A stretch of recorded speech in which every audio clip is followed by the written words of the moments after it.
Capítulo 5, Romanos capítulo 5. Antes de nós tomarmos a ceia do Senhor nesta noite, eu queria plantar uma semente no seu coração nesta noite. Enquanto você abre Romanos capítulo 5, eu quero declarar para você algo que me traz muita segurança quando eu confesso, quando eu cito, quando eu prego, quando eu ensino. O que traz muita segurança para mim é o que está escrito em Hebreus capítulo 4, versículo 12, que você não precisa abrir, que eu vou citar para você, que diz assim: a palavra de Deus é viva e eficaz.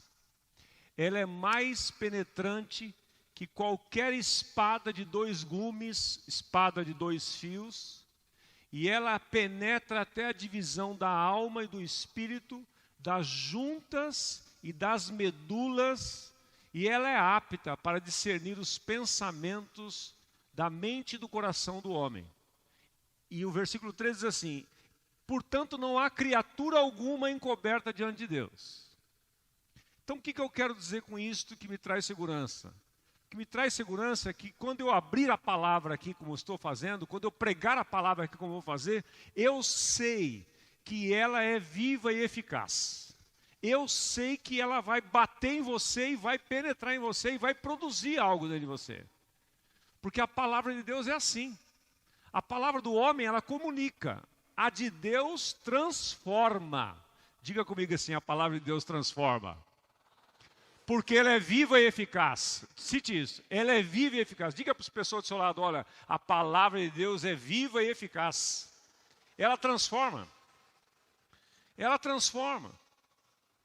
Então, por isso que muitas vezes o que acontece é, você está aí sentado, você não falou nada do seu problema para mim, eu não sei o que você está passando, um ou dois eu tenho conhecimento de alguma necessidade, mas quando nós pregamos aqui, quando eu prego aqui, outra pessoa sobe para pregar a palavra, parece que está você sozinho numa sala e Deus falando com você. Já teve essa sensação? Você olha para o lado assim e fala: não é possível, alguém contou minha vida para esse cara. Eu me vi assim em muitas situações. Por quê? Porque a palavra de Deus é viva e eficaz. Ela é viva e eficaz. Segunda coisa que eu quero dizer para você, antes de ler esse texto de Romanos, capítulo 5, alguns versos que nós vamos basear a nossa meditação nele, é o seguinte: Satanás, ele tem uma estratégia em que ele nos engana o tempo todo. Ele engana quem é novo na vida cristã, muito mais, obviamente. E ele engana até mesmo aqueles que não conhecem a palavra e não têm uma revelação profunda da palavra. Ele engana você, provando para você, mostrando para você que você é incapaz. O tempo todo, Satanás quer mostrar para você que você é incapaz. Por que ele quer fazer isso? Porque ele quer impedir você de fluir e se apropriar daquilo que Deus tem para você. Então ele usa a arma do engano. E uma das armas mais poderosas que o inferno tem usado contra nós é a acusação. É a acusação. Satanás, Apocalipse capítulo 12, versículo 10, diz que ele é o acusador dos nossos irmãos. Então ele está sempre trazendo acusação para você. Se você faz, é porque você fez. Então ele te acusa: você não devia ter feito, você foi fazer, então você fica pressionado. Se você não faz, ele te acusa porque você não fez. Se você foi, ele te acusa porque você foi. Se você não foi, ele te acusa porque você não foi. Se você tem algo, ele te acusa porque você tem, e o outro não tem. Se você não tem, ele diz assim: tá vendo? Você não tem porque Deus não te ama. Se acontece uma coisa boa para você, ele logo começa a dizer assim: cuidado para você não se orgulhar. Se acontece uma coisa ruim, ele diz assim: tá vendo? É isso que você merecia. Então veja, você não vai agradar o diabo nunca. Porque o papel dele é a acusação, é condenação, é o tempo todo condenando você. Condenando você.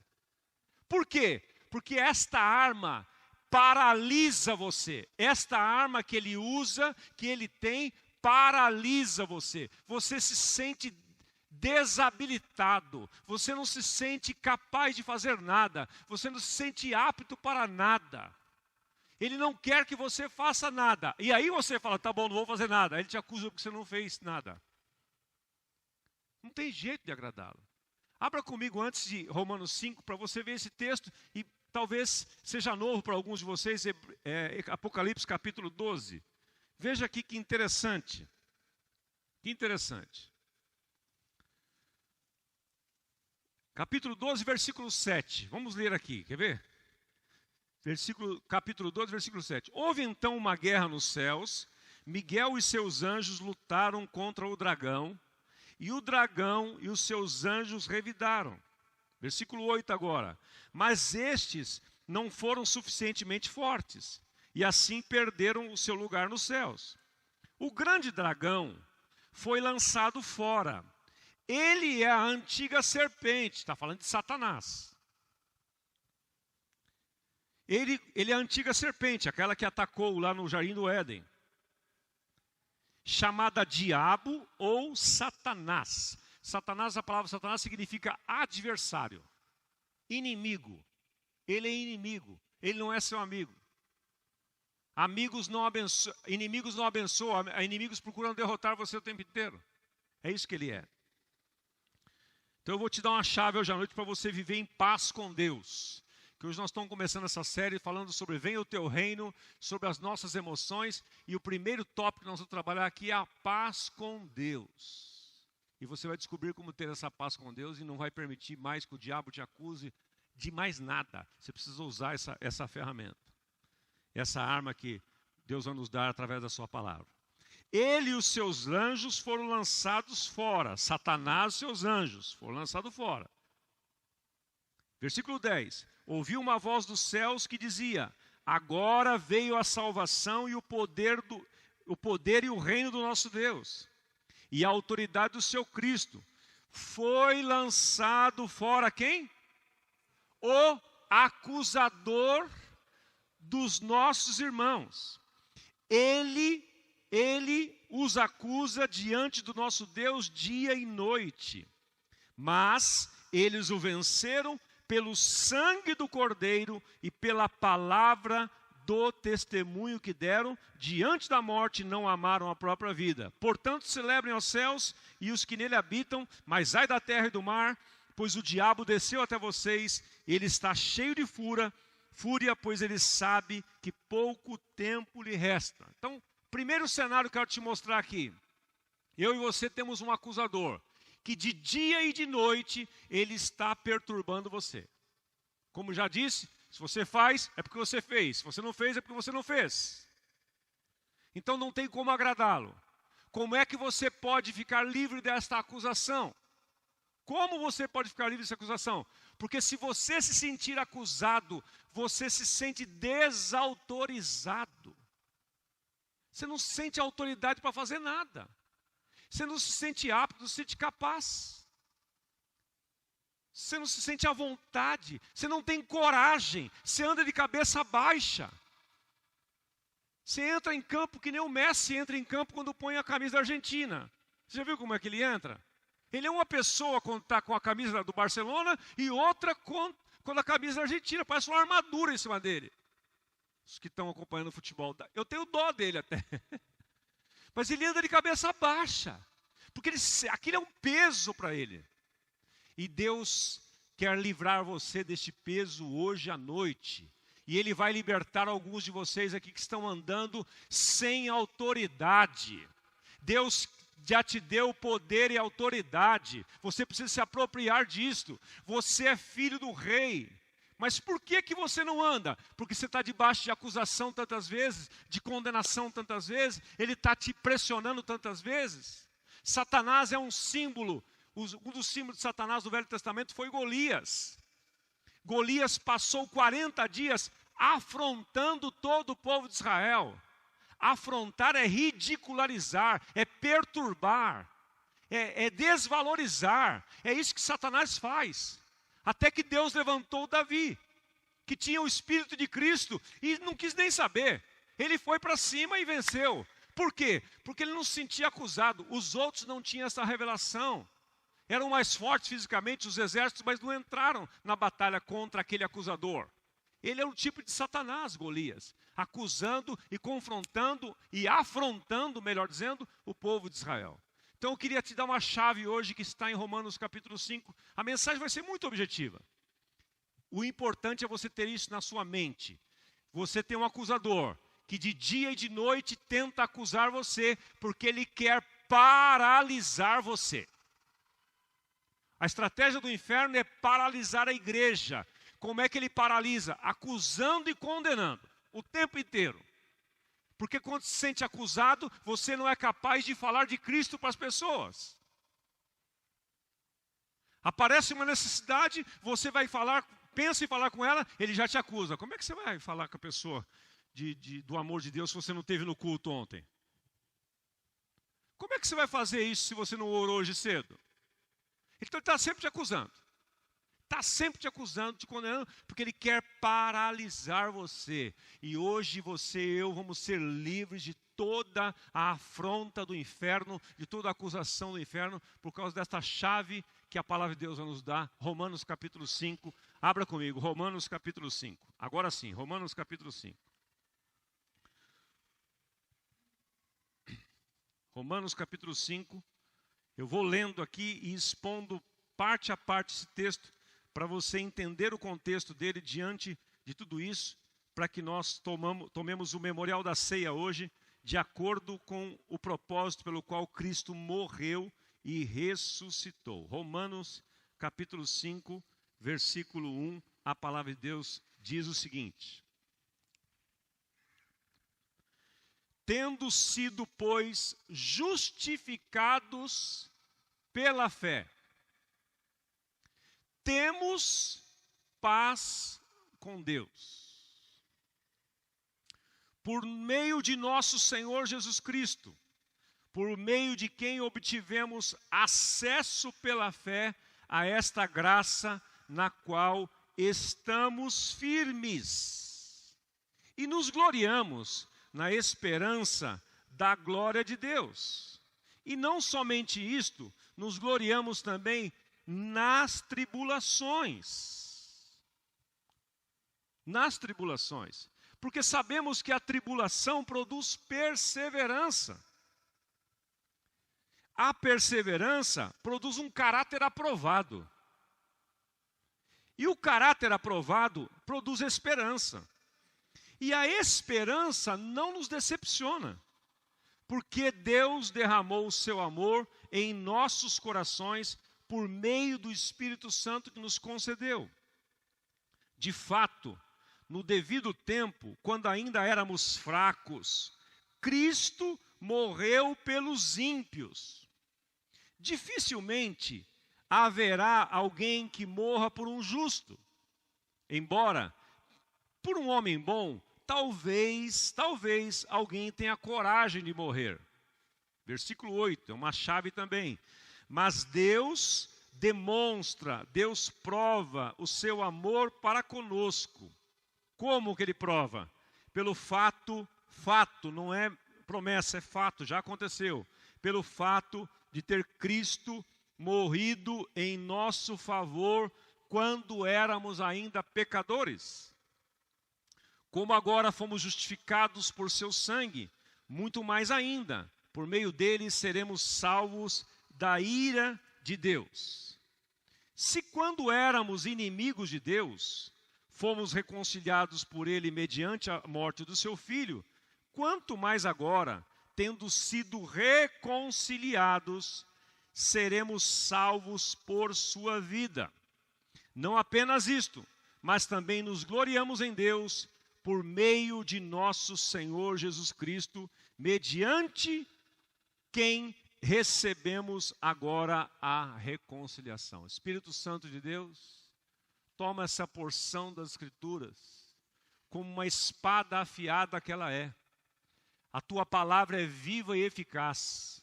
Torna hoje à noite um instrumento de libertação nas nossas emoções, nas nossas mentes, para que possamos servir a Ti com alegria e ousadia.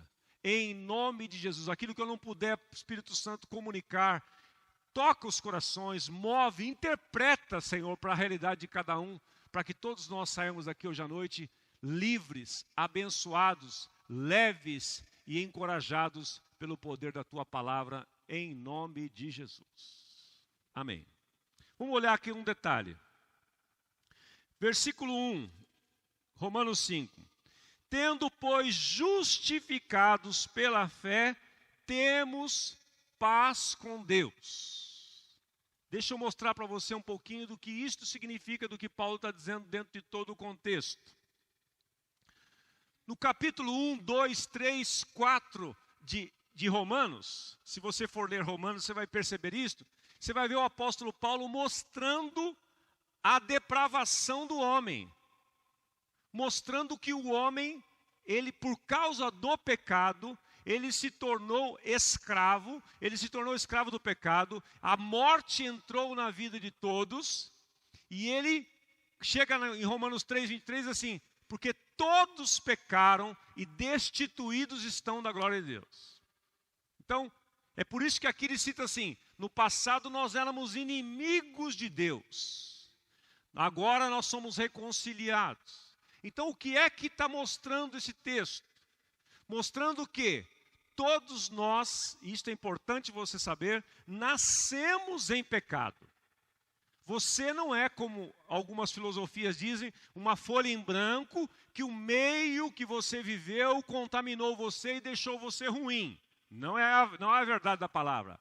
A verdade da palavra diz que todos pecaram e destituídos, separados foram da glória de Deus, da vida com Deus.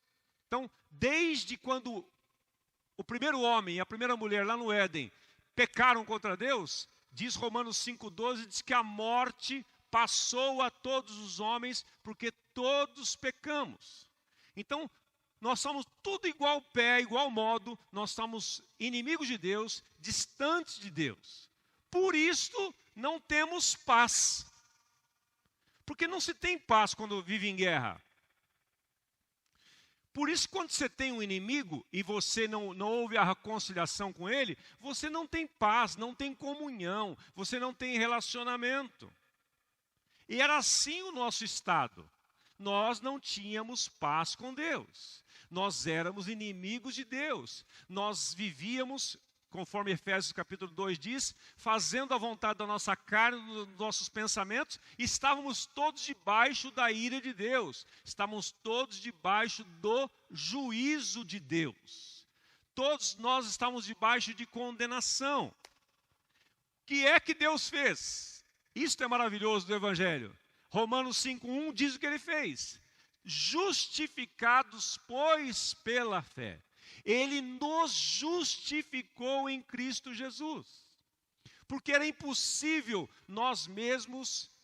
por nós mesmos nos tornarmos justos. A nossa dívida era impagável. Não tinha como. Não tinha como. Lá em Romanos capítulo 1 diz assim, porque todos se extraviaram, não há um justo nenhum sequer, todos nós debaixo da ira de Deus. Mas o que é que Deus fez? Sabendo que nós não teríamos capacidade para nos fazer justos, porque nós éramos injustos, pecadores, inimigos, Ele veio e enviou o seu Filho Jesus para morrer a nossa morte, para pagar a nossa dívida, para pegar tudo aquilo que era de condenação sobre nós e destruir na cruz do Calvário. Esta é a mensagem do Evangelho. Por isso que Paulo diz aqui, ó, justificados, pois, pela fé, temos paz com Deus. Então, a partir do momento que você crê nesta palavra, que você crê no Evangelho, que você crê naquilo que Cristo fez, você é justificado. A justificação, ela é um ato, ela não é um processo. Isso é importante você saber também. A santificação é um processo, mas a justificação e a regeneração é um ato. Feito está. E como é que eu me aproprio disso? O texto diz: justificados, pois, pela fé. Fé em quê? Fé na palavra de Deus. Você precisa crer que Jesus Cristo, quando morreu, Ele incluiu você naquela morte e Ele pagou tudo o que devia, tudo o que você devia, todos os seus pecados estão anulados, você está justificado. Esta palavra justificado, quando a Bíblia diz que a pessoa foi justificada, para Deus é como se ela nunca tivesse pecado. É a anulação total. É a anulação total. Eu fiz essa plaquinha aqui para dar um exemplo muito simples para você. Suponhamos que a minha dívida para com Deus fosse de $1 milhão. Eu não tenho como pagar. Eu não tenho como pagar. Então eu estou debaixo de condenação. Estou devendo. Não tenho como pagá-la. Mas aí, Deus, por sua graça e misericórdia, Ele envia Jesus, que vai ser demonstrado aqui pelo Fernando. Vem aqui, Fernando. O Fernando, que é Jesus, eu tenho essa dívida de $1 milhão impagável. O pai sabe, o pai é o Fernando, vem cá o outro Fernando. O Fernando pai e o Fernando filho. O pai é o Fernando, Fernando pai e o Fernando filho. O pai diz assim para o filho: filho, o Osmar tem uma dívida impagável. Veja como ele tem andado. Ele tem andado cabisbaixo. Ele não se sente autorizado para nada. Ele se sente embaixo de condenação o tempo inteiro. Filho, ele não tem paz comigo. Ele não tem relacionamento comigo. Ele não conversa comigo. Ele tem medo de mim. Porque ele acha que eu vou destruí-lo. Ele está debaixo de acusação. Filho, você precisa ir lá e salvar. Você precisa salvar. Você precisa justificar. Você precisa tornar aquele cara justo. Aí o Fernando vem, pega essa dívida e rasga ela. Eu devia para o pai. Quanto que eu devo agora? Não devo mais nada. Quanto que eu paguei? Quanto que custou para mim? Nada. Quanto custou para o Fernando? Tudo. Ele me justificou perante o Pai. Agora, através desse ato, eu posso ter acesso ao Pai, posso falar com meu Pai, conversar com Ele, posso abraçá-lo, posso ter comunhão. Não tem barreiras mais, porque eu estou justificado, eu estou perdoado. Só que o diabo, presta atenção nisso aqui. Só que o diabo vai querer o tempo todo dizer para mim assim: rapaz, a sua dívida é grande. E se eu não confiar no ato que foi feito pelo Pai e pelo Filho, no gesto da morte e ressurreição, eu posso ficar enganado o tempo todo. E eu posso começar a recuar de novo. E a minha dívida foi paga totalmente. Mas o que eu preciso fazer? Eu preciso apenas crer neste fato. Justificados, pois, pela fé, eu começo a ter paz com Deus. Paz com Deus. E se eu tenho paz com Deus, agora eu estou livre de tudo o que eu devo. Não devo mais nada. Eu posso andar de cabeça erguida.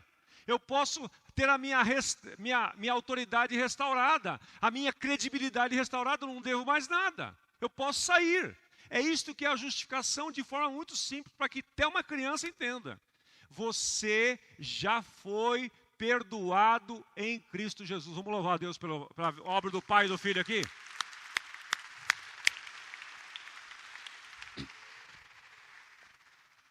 Se eu já fui perdoado, você foi perdoado, nós que éramos inimigos, agora nos tornamos amigos de Deus.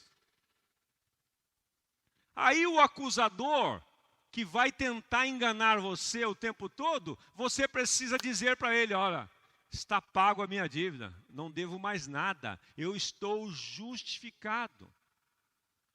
Qual é a maior prova disto? Deus prova o seu amor para conosco pelo fato de ter Cristo morrido por nós, sendo nós ainda pecadores. Então, meus irmãos, todos nós, todos que estamos nesse auditório, todos que vão assistir essa ministração no YouTube algum dia, você já foi perdoado por Deus, você já está justificado, porque esse ato de Cristo na cruz do Calvário foi para todos. João 12:32 diz, e eu, quando for levantado da terra, atrairei todos a mim mesmo. Como é que eu me aproprio disto? Pela fé. Justificados, pois, pela fé, eu tenho paz com Deus. Se eu tenho paz com Deus, se eu estou em paz com Deus, eu tenho acesso a tudo, meus irmãos. Toda a autoridade é restaurada. Eu posso viver uma vida como Jesus vivia. Jesus não tinha condenação o tempo todo. Ele vivia em paz com Deus. E para finalizar, eu queria ensinar para você um princípio que eu aprendi essa semana, tão simples, mas eu não sabia. Há uma diferença entre a paz com Deus e a paz de Deus. Qual a diferença? A paz com Deus, ela vem quando você é justificado. Justificado, pois, pela fé, temos paz com Deus. Ou seja, nosso relacionamento, nosso acesso é restaurado. A nossa amizade é restaurada. Eu não sei se você já passou por isso, mas quando você tem alguma dívida com alguma pessoa, quer financeira, quer emocional, quer um favor, qualquer tipo de dívida, porque dívida não é só financeira, você não tem liberdade com aquela pessoa, você não tem acesso a ela, você se sente acusado o tempo inteiro. Mas quando você alguém paga a sua dívida, ou você mesmo tem condições de pagar essa dívida, o relacionamento é restaurado. O relacionamento é restaurado. Então aí você começa a ter paz com aquela pessoa. Essa é a paz com Deus. A paz de Deus é um sentimento. Presta atenção nesse detalhe aqui. A paz de Deus é diferente da paz com Deus. A paz de Deus é um sentimento. É Filipenses capítulo 4, versículo 6. Vamos abrir lá que eu vou encerrar com isso para te dar esta chave também. Filipenses capítulo 4, versículo 6.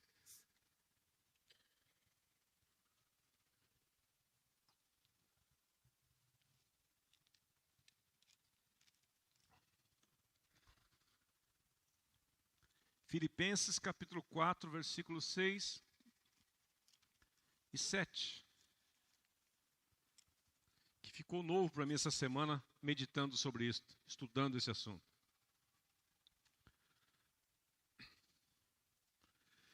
Não andem ansiosos por coisa alguma.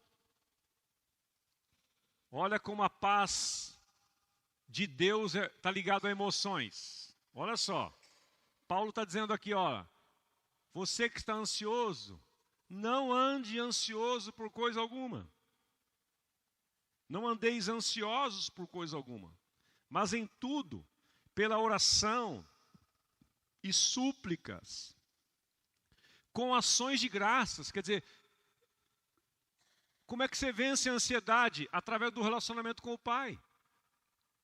Através da oração, da comunhão com Ele. Mas como é que você vai vencer a ansiedade e restaurar esta paz de Deus, esse sentimento que você se sente atribulado, se sente tenso? Como é que você faz isto? Se você não pode ir a Ele, porque você está devendo para Ele. Então, primeiro, a paz com Deus. Creia na sua justificação. Tendo a sua justificação, você vai ter a paz de Deus. Que paz de Deus é esta? Versículo 6, veja aí. E a paz, como é que o senhor tem? Aí seu relacionamento é restaurado. Você pode orar, você pode ter comunhão com Ele, você pode agradecer, você pode apresentar seus pedidos a Ele. E quando você fizer isto, porque você já foi restaurado na paz com Deus, você que era inimigo de Deus não é mais, você agora tem relacionamento com Ele, o que vai acontecer? E a paz de Deus, que excede todo o entendimento, guardará os vossos corações e os vossos sentimentos, outra versão diz, a nossa mente em Cristo Jesus. Então veja, muita gente hoje está paranoica, vivendo debaixo de uma pressão nas suas emoções, estão doentes emocionalmente. Muitas pessoas. E esse dia, e esse mês de julho, nós vamos trabalhar nos 5 domingos sobre isto. Domingo que vem, eu convidei o pastor Marcos Marciano, lá de São Bernardo, para ministrar aqui entre nós o tema perdão, o poder do perdão. Porque isso quebra os nossos relacionamentos. E tudo está ligado ao que eu estou falando para você. Eu estou colocando um primeiro degrau aqui hoje. Não sei se eu estou conseguindo colocar. Está ficando claro ou não? Porque às vezes você está com a coisa na cabeça assim, mas você vai tentando, né, Caetano? Estou tentando aqui exemplificar para deixar claro para você. Paz com Deus. A partir do momento que eu tenho paz com Deus, meu relacionamento com Deus é restaurado, eu não tenho mais culpa nenhuma, não tenho mais condenação, eu posso fluir na paz de Deus. Minhas emoções recebem isto. As minhas emoções entram em equilíbrio. Porque, gente, uma coisa que mata o ser humano, e às vezes ele nem sabe, é estar debaixo de condenação. Condenação. O cara acorda de manhã, ele se sente condenado. Ele vai almoçar, ele se sente condenado. Ele, à tarde, à noite, ele se sente condenado. Isso acaba com a saúde emocional e acaba afetando a sua saúde física. Aí ele vai comer demais porque ele fica ansioso, ou ele perde a fome porque ele está ansioso, que tem organismos diferentes, reações diferentes. Mas por quê? Porque não tem paz com Deus. Se você não tem paz com Deus, dificilmente você terá paz de Deus. Essa paz que inunda os seus sentimentos, que ajuda você a desfrutar desta presença maravilhosa, desse relacionamento com o Pai. Você vai poder se sentir seguro. Você não vai ter problema de falar com o Pai, porque você está em paz com Ele, a sua dívida foi rasgada. E então, como decorrência disso, você não tem por que viver sem paz nos seus sentimentos, nas suas emoções. Porque você pode orar, você pode ter comunhão com Ele. É natural, porque essa paz de Deus, que é um sentimento, é uma coisa que você precisa trabalhar. Porque ela vem do nada. Às vezes, não sei se você percebeu isso, eu já percebi várias vezes na minha vida. Às vezes, do nada, eu não estou pensando em nada. De repente, me vem um pensamento. Uma preocupação. Às vezes é com um filho, às vezes é com uma pessoa. Vem uma preocupação que começa a me consumir. Vai mudando o meu humor. Vai me trazendo um peso. Vai me trazendo uma tensão.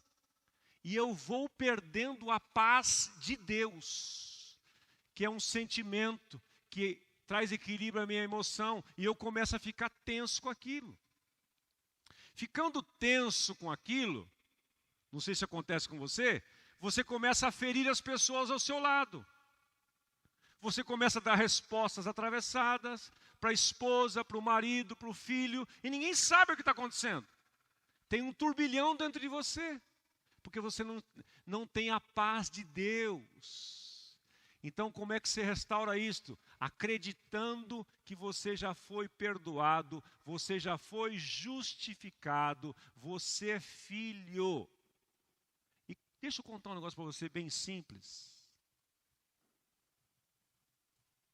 Os pais amam os seus filhos. Nós precisamos relacionar com o nosso Deus como o nosso Pai. Porque eu tenho 2 filhos. Eles já erraram muitas vezes, mas eles continuam sendo meus filhos. Eu continuo amando a eles. Você sabia que no nosso relacionamento em casa, quando nossos filhos falhavam, pecavam, erravam, quando nós os perdoávamos, quando nós demonstrávamos o nosso amor por eles depois daquilo crescia. Por quê? Porque são meus filhos. Aí Jesus disse assim: se vós sendo maus, sabeis dar boas dádivas aos vossos filhos, Qual o pai que, por pior que seja, Lucas 11, o filho pede um peixe e ele dá ao filho um escorpião? Pede pão, dá para o filho uma pedra. E aí ele diz, se vós, sendo maus, conseguem dar boas dádivas, bons presentes, bênçãos aos seus filhos, quanto mais o vosso Pai Celestial. Então, o que eu quero dizer com isto? Que quando nós estamos justificados, nós estamos perdoados, nossa dívida foi paga, o Pai nos olha com amor. Se você errou, Ele te ama. Se você acertou, Ele te ama. Se você acertou, aumenta o amor dele por você? Não. E se você errou, aumenta ou diminui? Não diminui. Como diz o Philip Yancey no seu livro Maravilhosa Graça, não há nada que você faça ou deixe de fazer que faça com que Deus te ame mais ou menos. Que o amor de Deus por nós é um amor constante. Ele é linear, ele não é assim, ele não é oscilante, ele é linear. Se você ama, se você obedece, ele te ama. Se você não obedece, ele te ama do mesmo jeito. Quem tem que ficar doido com isso é o diabo, não é você. Quem tem que ficar louco para tentar entender isso é ele. Você só precisa receber isto. Você é amado, você já foi perdoado. É aí disso que fala a ceia do Senhor. Finalizando aqui. Jesus, chegando para os seus discípulos, no momento, a última refeição antes dele ser entregue à morte, a última ceia que ele instituiu, foi momentos antes da sua morte. Ele tomou o pão e disse assim, este pão simboliza o meu corpo, partido por vocês. Tomai e comei dele, porque todas as vezes que vocês comerem desse pão e beberem desse cálice, vocês vão estar se lembrando da minha morte até que eu volte. Então, tomar a ceia é você se apropriar do perdão, da justificação e ter paz com Deus. E é por isto que eu quero desafiar você hoje à noite, a quando for tomar a ceia, tomar com esta confiança, com essa consistência na sua mente, com esta visão bem clara. Não é o teu mérito que faz você participar, não é o que você faz de bom, é o que Cristo fez na cruz do Calvário. Ele já pagou toda a sua dívida, você está justificado, você está perdoado. Mas por que as pessoas então vivem longe de Deus? Porque elas não sabem disto. Elas não sabem. Ah, Osmar, mas você não acha que é arriscado dizer para as pessoas que elas estão perdoadas? Não, é maravilhoso. Mas elas podem continuar andando no pecado. Não podem. Ah, podem. Não podem. Porque uma pessoa que recebeu esta demonstração de amor tão grande, ela não consegue mais andar no pecado. Não consegue. Não consegue. O amor de Deus nos constrange, diz Paulo. E a partir do momento que esse constrangimento, você quer andar em santidade. Você pode até errar, mas você se acerta logo. Você não fica escravo do pecado, não. Como diz Paulo lá em Romanos capítulo 6, versículo 14. No versículo 1 ele diz, que diremos, pois, permaneceremos nós no pecado para que a graça de Deus transborde? De modo nenhum. Nós que fomos mortos para o pecado, como viveremos ainda nele? Então, nós fomos perdoados, nós somos incluídos naquela morte e ressurreição, e naquela cruz, nós somos incluídos na morte e ressurreição de Cristo e ganhamos sim uma nova natureza, uma capacidade agora de relacionar com Deus, com as pessoas, sem condenação. Justificados, pois, pela fé, temos, não é que teremos, temos paz com Deus. Então você pode relacionar-se com Deus com tranquilidade, sem acusação, porque não há mais condenação. E aí, por causa disto, você vai querer cada vez mais ter relacionamento com Deus. Por isso que eu tenho dito aqui, quem não tem essa experiência, é um peso para ele tudo. Tudo é um peso. Vir ao culto é um peso, vir ao GC é um peso, ler a Bíblia é um peso, orar é um peso. Tudo é um peso. Claro, ele não creu, não se apropriou desta justificação, ele está debaixo de condenação. Mas quando você se apropria desta vida abençoada, você tem paz com Deus. Tendo a paz com Deus, você vai desfrutar da paz de Deus em tudo que você fizer. E em algum momento que você perder aquele sentimento gostoso, você volta para a oração e fala: Pai, o que está acontecendo aqui? Revela-me o teu amor, me mostra o caminho a seguir. Pai, eu estou sentindo uma agitação dentro do meu coração aqui. É o que Paulo está dizendo. Ore, confesse a Ele. E logo a paz que você tem com Deus transforma numa paz de Deus e você vive uma vida equilibrada. Aquela ansiedade vai embora, aquela tensão vai embora e você se vê tranquilo, abençoado, você se vê leve, você se vê sem condenação nenhuma e, portanto, você pode desfrutar desta paz de Deus e dessa paz com Deus. Vamos ficar em pé?